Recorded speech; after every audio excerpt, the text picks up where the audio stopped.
grew up in this house as much as my own, which is just down the street, where Grandmommy now lives out her last days with my parents, confused about my relation to her. It is strange to have swapped like this, to see her in my old bedroom, to be surrounded by her whole life in boxes waiting to be dumped or sold or donated, to spend nights on the floor of her old bedroom, tossing and turning because there is a sound that won't quit, a hum or a drone. Getting up at all hours to unplug all possible culprits, navigating around the boxes of Bibles and needle points and sheet music and so many framed photos of Ronald Reagan, trying to get at lamps and fans in the refrigerator, cutting their power, circling even outside the house with an ear to the ground, hopping around from all the cockleburrs impaling my feet as I failed to discover the sound's origin and finally collapse again inside, eyes bugging and spine like a tuning fork, resonating with the ungodly frequency, making my blood run with it. The sound, I increasingly suspect, is the stirring of the sleeping lady. I began lying with her when I was young, when she was all majesty and no stir. From the couch in the living room, and from the top of the playground slide at Heights Elementary, and from the roof where I sat with Granddaddy counting stars or shooting fireworks, or watching the horizon turn to haze and static when a windstorm filled the air with sand from the white dunes west of town.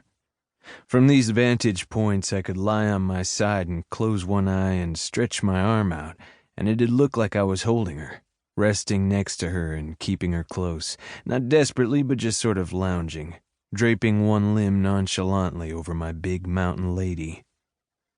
They did not always call her a lady. At first she was only Steamboat Ridge. The desert made my ancestors thirsty for anything nautical, or they were prudes who didn't hanker to live in the shadow of breasts. But haven't we always feminized the land out of hope it is fertile?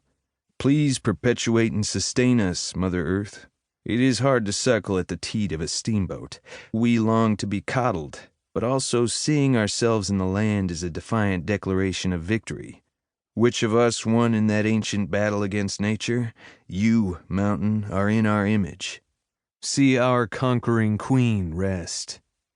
Still, from some angles around town, the sleeping lady disappears, leaving only the outline of a steamboat's smokestacks looming over our home. And anyway, these days, rising out of the sleeping lady's forehead, a cluster of steel cell towers and broadcast antennas. When I say home, I mean this town, but also I mean all of southern New Mexico, the cities and villages down here spread out but stuffed into the same fever dream. When you hear I'm from New Mexico, you may have visions of saguaro, towering green beacons of lawless freedom, but there are no saguaros here.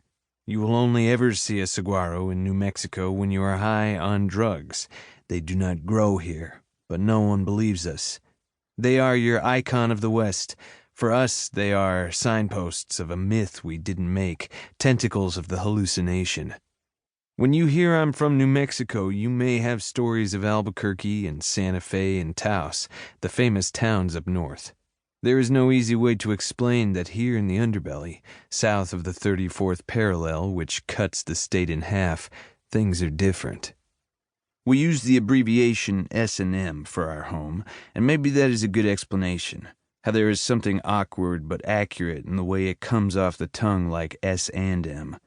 Most of us S&Mans feel some pride or gratification in the way our half of the state is robbed or abused or forgotten entirely, like it makes us the better half because we endure the most fiscal pain, or border patrol harassment, or tourism department shafting, or general ignorance about our existence. We are just the bottom, and we like it. But I guess this feeling of pleasure about the pain inflicted by one's place of origin is not unique to S&M, and most folks likely feel a bit sadomasochistic about their home region. We are just lucky enough to get that feeling caught up on the tongue whenever our name is shorthanded by mouth. Grins and sideways glances abound any time someone mentions S&M Power Company, or the Ballard-esque S&M Speedway, or the probably more accurate than we realize S&M Surgical Associates.